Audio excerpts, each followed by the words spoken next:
90% of dudes rapping, they ain't nice as me.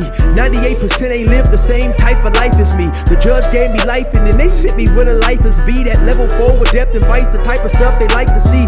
Two choices, fight or flee. I refuse to die a chump. I never been a mark, but damn, it's scary when that riot jump. I seen dudes cry, get pumped, and some sexually brutalized. Knew a dude who lost his life and he was only doing 5 year-long racial fights when homie all you do is ride. Lonely days and nights up in a hole causing suicide. From the moment you arrive, you see the Mexican mafia, AB skinheads with big giant swastikas, pro-black philosophers, the BGF, the Kumi, and Muslims who will murk you from the nation to the Sunni. That MS was loony, quick to ride up on they rival. Even Christians went to church, hide knives up in they Bible. Political and tribal, the Crips and Damus, the Long Beach, the Hubs and the Dubs and the Grooves, the IE, the Bakersfield, the Dago Pyrus, the hustlers quick to roll, the gangsters don't move. Whatever click you choose, you better say what's cracking, YouTube. It's your boy 16 to life, and I'm back like I'm on a parole violation. Yard down. Now, for those of y'all that's new to my page, 1994, I got arrested. I was eventually sentenced to 16 years plus life, and I served 24 years straight in the California prison system. During those times, I accumulated some good stories. I'm going to share one with y'all today. If you like the video, be sure to hit that like button, comment, and subscribe. Most importantly, hit that notification bell. That way, anytime I drop a story, you will be notified ASAP, and you can hop on it whenever you're ready. Yeah, that's me rapping right there on the intro. If you want to hear more of my music, be sure to go to my YouTube playlist. Scroll down to gas stations. You will find more of my music there. Also, as well as some more of my stories organized into certain categories for those who like to binge watch and catch up on what you might have missed. Anyway, let's hop right up into this story. This story takes place somewhere around 2012 at a prison by the name of North Kern. Now, originally, I was moved from a prison by the name of California Men's Colony East Yard, along with a bunch of other prisoners, to North Kern. The reason for the move was North Kern originally was a prison that was called a reception center. What a reception center is, once you get sentenced to your time in the county jail, you leave, you catch the bus, they send you to a reception center. When you get to the reception center, due to certain factors like your crime, your age, if you ever been to the pen, and a few other things, they'll determine what type of housing that you need, whether it's from minimum all the way up to maximum security. And then they'll send you to whatever specific pen they determine that you need to be housed at. So this particular pen, North Kern, was a reception center. At some point, I guess, California Department of Corrections decided that they was going to turn this prison into a general population prison, a main line, and open it up. And so they needed bodies to fill these yards. So they was moving people for probably about 3 or 4 months, sending several bus loads down there. I ended up getting caught with a cell phone. And so I happened to make one of the very last buses that was going that way, 2 or 3, last 2 or 3 buses I was on it.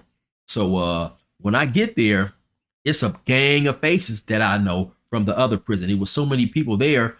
We was jokingly calling that CMC North. There was a lot of people there, but the vibe had changed. CMC at times can be an extremely laid back prison, but this place, it was on and cracking, a lot of fights, jockeying for position, stuff like that. North Kern was a level 3 prison, if I didn't happen to mention that before.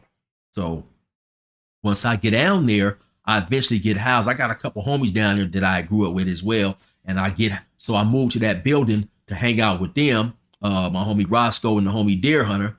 And so now when I'm up in the building, I see this other dude, and I'm gonna just call him for the purposes of this story, Jay. I knew Jay from CMC East. Jay was a Crip, and he ran with the gangster car. Jay was cool, man. Jay probably was about 5'8", maybe about 185, kind of stocky, cool dude, man. So Jay, that was my partner. So we got to chopping it up, talking, and he went on to tell me how a couple of weeks ago he had got knocked out on the yard. So he ran this down to me. So what happened is he had got into it with 2 dudes that ran with his car, the gangster car, even though they happened to be from different neighborhoods on the street. So he originally got into an argument with an older dude. The dude was probably in his mid to early 50s. And so him and this dude is having a verbal altercation. The older dude had a homeboy, like I said, who was from his same neighborhood, who was about 35, almost light. I'm gonna just call him light skinned, almost built like my boy Jay, except he was just a little slimmer, not quite as muscular. So they go over there and they all start having words.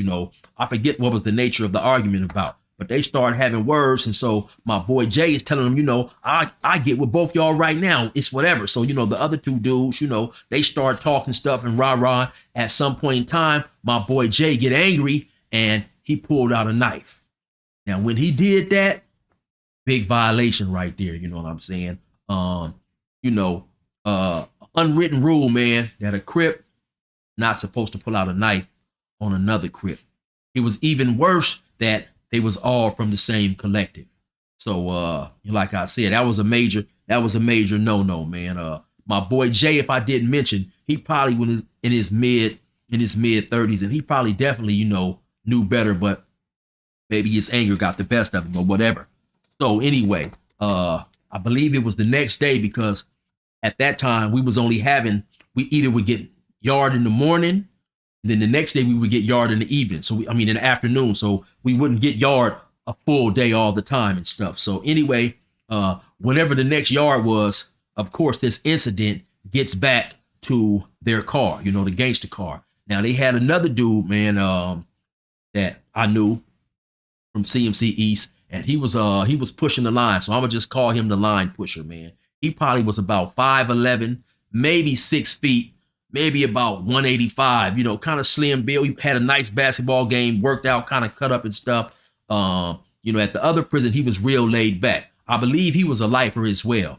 So anyway, he was pushing a line for the gangster car, and so once this incident is brought to his attention and the attention of everybody in the gangster car, they have a meeting out there on my boy Jay. So now while they talking to him, it's during the yard, people is looking, kind of paying attention or whatever. They asked him about the occurrences of the day before. I guess soon it was confirmed that my boy Jay did pull a knife on his other two comrades that ran with his car. Boom, all of a sudden, my boy line pusher knocked my boy Jay out. You know what I'm saying? Knocked him out. It was like rock-a-bye baby on a treetop. When this right hits your chin, you're going to drop. You know what I'm saying? He happened to knock my boy out, man, right there on the yard. Knocked him out, pew, everybody get on and stuff. They leave my boy knocked out on the yard. So now while this is going on, the COs, they don't see none of this. So eventually my boy Jay, he get himself up. He tell me he groggy, he get up. He stumbled to the left a little bit, stumbled to the right a little bit. Had my boy looking like he was doing the Icky Woods touchdown dance, you know what I'm saying? And so he eventually, hang out on the yard, find him a spot to go and chill, and he get back up in the building. So like I said, this happened a couple of weeks before I got there, and that was a major violation on his part, So when he was telling me about it, his feelings was real hurt. He was telling me like, yeah, chill, they didn't have to do me like that, man. They didn't have to, he knew and accepted that he was wrong, but his whole thing was chill, they didn't have to do me like that, knock me out on the yard in front of the Crip community and everybody out there watching, you know what I'm saying? So his pride definitely was hurt. He wasn't kicked out of the gangster car. He still pushed with the gangster car and stuff like that, but his pride was definitely hurt. He also blamed the younger dude, the light-skinned dude, for getting him knocked out. And so he used to tell me every time that he seen the dude, because we all was still in the same building. He used to tell me, man, every time that he seen him, he wanted to catch a one-on-one fade with the dude and bust him up real bad. He was like telling me, chill, yeah, I know that old light-skinned dude, he can't do nothing with me. Oh, I can't wait, man, to bust him up. But I also kind of got the feeling that he was a little reluctant to do that, because if he had got into it with him, a lot of his homeboys, and especially the line pusher, probably would have known that it was get back for what occurred to him. And in reality, it was. So he was just kicking back, biding his time, looking for an angle to cut into old boy and looking for a legitimate reason for them to get into it. If my memory serves me right, the light-skinned dude who he wanted to beat up, he also had his hand was messed up. I think he had broke his arm, or it was a cast or something on his hand. Meanwhile, the line pusher was still pushing the line. You know what I'm saying? It was another dude, and I'll just call him my Muslim partner, man. My Muslim partner happened to be from Sacramento, from Garden Block. Now, my Muslim partner at some point in time was a Crip. So I guess when he came down to the North Kern, he was briefly pushing with the gangster car, but he was also doing the Muslim thing, which once again is somewhat of a violation, because, and it just all depends on what car you running with and how they necessarily feel about that. But you definitely can't straddle the fence, because the Muslim car is its own collective, just like any other car, you know, the gangster car. So if you happen to get into it and you pushing with the Muslim car, you know, but you saying you with the gangster car, you're going to involve them. So really, you know, you have to decide for self who you going to push with and stick with that one collective. So some type of way, you know, his fence straddling gets back to the line pusher. And so line pusher call him over there and ask him what he want to do. You know, you going to be a Muslim or you going to be a Crip or whatever. My Muslim partner must have told him, you know, he gonna push with the Muslims or whatever. Bam! Once again, line pusher knocked him out. You know what I'm saying? Actually broke my Muslim partner's jaw.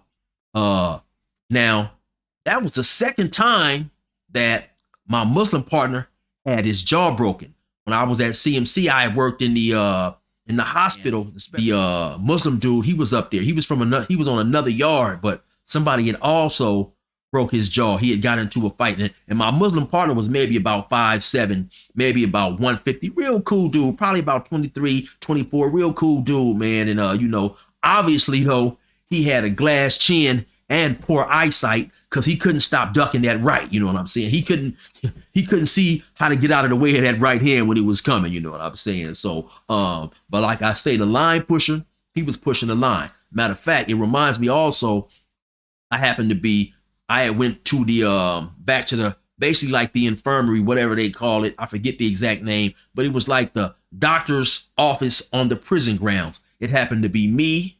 It was the line pusher, and it was another older dude who didn't gangbang. Now this older dude was probably maybe about 6 feet, 6'1", maybe 230, 240, probably in his early to mid 50s. So now we sitting back there waiting to be called to the doctor or whatever. I think it was called CTC or something like that. But whatever it was, we were sitting on this long wooden bench. The older dude was on my left and the line pusher was on my right. Now, just so happens to walk past a CO. Now, this CO probably was maybe about 6'1", maybe about 215, 220. You know, looked like he may have thought he was tough. Had his shirts rolled up so you could see his arm. You know, I guess he worked out a little bit. So, you know, but if he thought he was tough, that was his own personal business, right? Now, so when he walks past us, now the line pusher is looking to the right. You know, back there behind those walls, you know, you have a lot of nurses, a lot of female staff. So, of course, you know, when we back there, you know, we looking at the females and whatever, you know. So whatever the line pusher was doing, he wasn't necessarily paying attention to what was going on. And like I said, the older non-affiliate dude, the black dude, he was black as well. He's sitting on my left. So now when this CO walks past minding his business, the dude that's on my left, he comes with the Clint Eastwood whistle. So he gives him that whistle, right? So the dude takes 3 or 4 steps. He does it again. The CO busts a U-turn and come back to the and now he's talking to the older non-affiliate dude. He said, "Hey man, get up. You want to be tough? Get up." So now the old dude is playing dumb. Now he acting dumb like he don't know what's going on. Like, hey, what's going on? So when he stand up, the CO tell him, get against the wall. So now he kind of grab him by the back of the shirt or whatever, push him up against the wall. So now when he do that, just so happen, the line pusher is kind of like, now he's paying attention or whatever. He like, I can tell that he's getting ready to get up and go over there. And so I tap him on the leg and tell him, kick back, homie, kick back. I'll tell you what's going on in a minute, you know, because obviously the line pusher had been laced and taught to do time by some real live OGs or whatever. And so a lot of times when I first came to prison, well, not a lot of times, all the time, if you had a Crip walking or doing whatever, and the guards would tell him to get up against the wall to search him, harass him or whatever, all the Crips would stop and make sure that dude was okay. And so now the older dude who the CO has got up on the wall, he's playing dumb. You know, the CO was basically telling him, hey man, you need to learn how to mind your business. If you want to be tough, you know, you can be tough and whatever, basically inviting him to turn around and do something. So he don't do nothing. He plays dumb and stupid. And then eventually, you know, the CO telling him, you know, let me see your ID so he can see who he is, talk a little more stuff to him, give him his ID back, telling him basically to mind his business, you know. And so when the CO leave, I tell the line pusher, I said, hey, I explained what happened to him and told him, you know, I'm waiting to see if this dude is going to do something because if the line pusher had got up, then I'm supposed to get up and go over there. But my whole thing is don't talk stuff and agitate the police, and then when he comes back, you're not even willing to stand up and do nothing for yourself. You want to play dumb and stupid and potentially have us sitting in the hole on an assault police charge when you wasn't even man enough, you know, to turn around and initiate whatever you done. You know what I'm saying? So don't play games with the police if you're not willing to take it there and jeopardize somebody else's program going to the hole or whatever. So once I told him that, yeah, you know, the line pusher had a couple choice words for the dude, checked him as well, you know, about initiating some bull stuff if you're not going to stand on your own 2 feet when it's time to get cracking. And so, but like I say, the line pusher definitely was with the business. So now time is going on. My boy Jay, we still in the same building. Every now and then when he see the light-skinned dude walk past, he'll tell me, you know, yeah, chill, man, I can't wait to get this dude, man. Oh, man, I would love to bust this dude up. But like I said, he's reluctant to try to press an issue with this dude because he doesn't want any type of retribution from his car and especially the line pusher, right? So we just happened to be in the building chilling one day, right? All of a sudden, my boy Jay, he come to me and said, yeah, chill, I'm about to whoop him right now. So they go over there to the TV. Now, at North Kern, a lot of times on the black side of the day room, you'd have a lot of blacks up under the TV gambling, shooting dice or whatever. So my boy Jay, he goes over there and asks them, hey, yo, can we get this area real quick to catch this fade? So yeah, he had been telling me, man, he couldn't wait to whoop the light-skinned dude. He knew light-skinned boy couldn't see him from the shoulders and whatever, you know what I'm saying? So now when my boy Jay walk over there, tell everybody to clear out, I see the light-skinned dude. He walking over there. He ready, you know what I'm saying? So then they both go, they get up under the TV. Beep, boop, beep, bop, boop, beep, boop, boop, bop, boop, bop. They squabbing. Now, the light-skinned dude had a different idea how the fight was going in. He's like, the way he was squabbing is like, you got me mixed up. You know what I'm saying? I'm light-skinned, but I ain't no easy win. So they squabbing. Beep, boop, bop, boop, boop, boop, bop. Now, my boy Jay, like I said, he got about 10 pounds possibly on light skin, but they over there squabbing hard. So they do their thing. They separate for a few minutes, you know. They get their breath.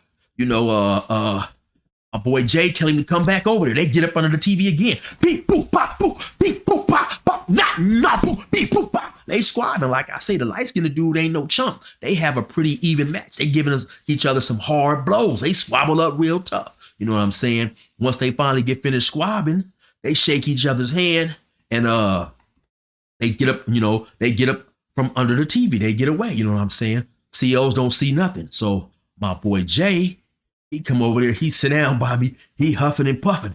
He's like, chill. Oh boy, surprised me, chill.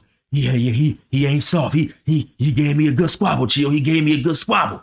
Yeah, you know, so they both was bust up a little bit, you know what I'm saying? And you know, after that was that, you know. He knew he was wrong for, you know, pulling out that weapon on one of his homies, somebody that ran with his car. He wanted that fade, but that fade didn't turn out like he thought it was going to turn out because the light-skinned dude, he wasn't no buster, and they both was with the business. But anyway, you already know what it is. It's your boy 16 to life. Resume normal program. shit gonna change. Them crackers let me out the gate, now the pressure's on. We bout to get this shit straight like a pressing comb. The wrong cat to get aggressive on. I bring the bitch up out of niggas while you think they got them dresses on. My reach long and that's the best type.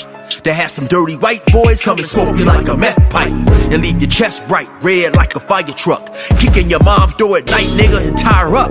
I'm wild as fuck and I'm respected by the new youth. I put this pistol in their ear like a Bluetooth. I blow their brains on they new coupe. And have red everywhere just like a function full of soup whoops. Tell your troops I deal with beef like a butcher. My 4-5 pump more guys than Ashton Kutcher. Line pusher, quick to bury your clown, nigga. I stayed in the park like the merry-go-round. Get it? The game greasy, bitch, the game need me. Oh, you niggas don't know my name. The game greasy, bitch, the game need me.